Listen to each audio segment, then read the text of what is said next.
Last में exam रखें, इस बात का मैं कैसे जवाब दूं यार आपको।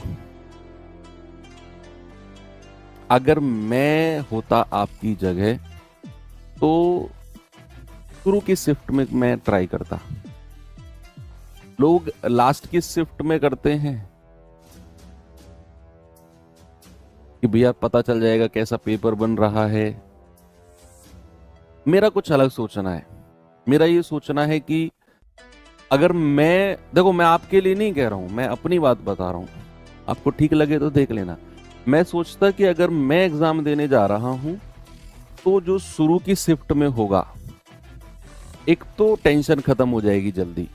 क्योंकि एग्जाम जब शुरू हुआ, मान लो 23 तारीख से एग्जाम शुरू हुआ और लास्ट तक चला, मान लो 10 दिन चला, 12 दिन चला, तो भाई 10-12 दिन नींद नहीं आएगी एक तो। और आप भरोसा करो पढ़ाई भी नहीं होगी। आप एनालिसिस ही ढूंढते रह जाओगे यूट्यूब पर, ना तो ढंग से खा, ना ढंग से सो पाओगे और ना ढंग से पढ़ पाओगे।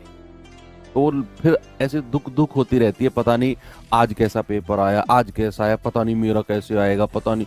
और ये एक प्रोसेस है कि अगर पेपर लास्ट की शिफ्ट तक जाता है तो अनप्रेडिक्टेबल हो जाता है।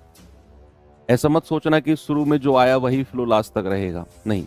वो चीजें अब चेंज हुई हैं। तो शुरू में अगर हम रखते हैं, हालांकि वो चीज रैंडम चलती है, लेकिन शुरू में अगर हम रखते हैं तो कहीं ना कहीं ज्यादा पढ़ी लिखी जीएस आ जाती है शुरू में।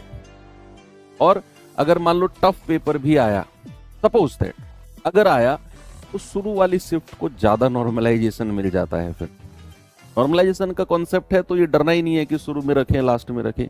अब होली आ गई, 23 फरवरी से पेपर है, अब होली आ गई तो शुरू में अपना पेपर दे के होली अच्छे से सेलिब्रेट करो ना। पे बैठे हो तुम सर पकड़ के, पेपर पता नहीं कैसा आएगा, ये वो होली निकल गई।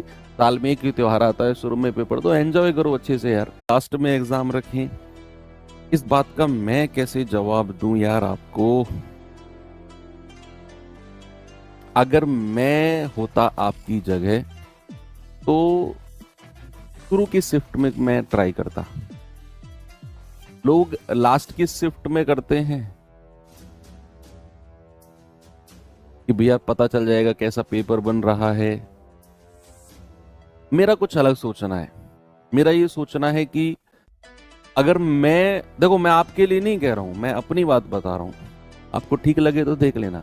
मैं सोचता कि अगर मैं एग्जाम देने जा रहा हूं तो जो शुरू की शिफ्ट में होगा, एक तो टेंशन खत्म हो जाएगी जल्दी। क्योंकि एग्जाम जब शुरू हुआ, मान लो 23 तारीख से एग्जाम शुरू हुआ और लास्ट तक चला, मान लो 10 दिन चला, 12 दिन चला, तो भाई 10-12 दिन नींद नहीं आएगी एक तो। और आप भरोसा करो पढ़ाई भी नहीं होगी। आप एनालिसिस ही ढूंढते रह जाओगे यूट्यूब पर, ना तो ढंग से खा, ना ढंग से सो पाओगे और ना ढंग से पढ़ पाओगे। तो फिर ऐसे दुख दुख होती रहती है, पता नहीं आज कैसा पेपर आया, आज कैसा आया, पता नहीं मेरा कैसे आएगा, पता नहीं। और ये एक प्रोसेस है कि अगर पेपर लास्ट की शिफ्ट तक जाता है तो अनप्रेडिक्टेबल हो जाता है। ऐसा मत सोचना कि शुरू में जो आया वही फ्लो लास्ट तक रहेगा, नहीं। वो चीजें अब चेंज हुई हैं। तो शुरू में अगर हम रखते हैं, हालांकि वो चीज रैंडम चलती है, लेकिन शुरू में अगर हम रखते हैं तो कहीं ना कहीं ज्यादा पढ़ी लिखी जीएस आ जाती है शुरू में। और अगर मान लो टफ पेपर भी आया, सपोज दैट अगर आया, तो शुरू वाली शिफ्ट को ज्यादा नॉर्मलाइजेशन मिल जाता है। फिर नॉर्मलाइजेशन का कॉन्सेप्ट है तो ये डरना ही नहीं है कि शुरू में रखें लास्ट में रखें। अब होली आ गई, 23 फरवरी से पेपर है, अब होली आ गई तो शुरू में अपना पेपर दे के होली अच्छे से सेलिब्रेट करो ना। पे बैठे हो तुम सर पकड़ के, पेपर पता नहीं कैसा आएगा, ये वो होली निकल गई। साल में एक ही त्योहार आता है, शुरू में पेपर तो एंजॉय करो अच्छे से यार।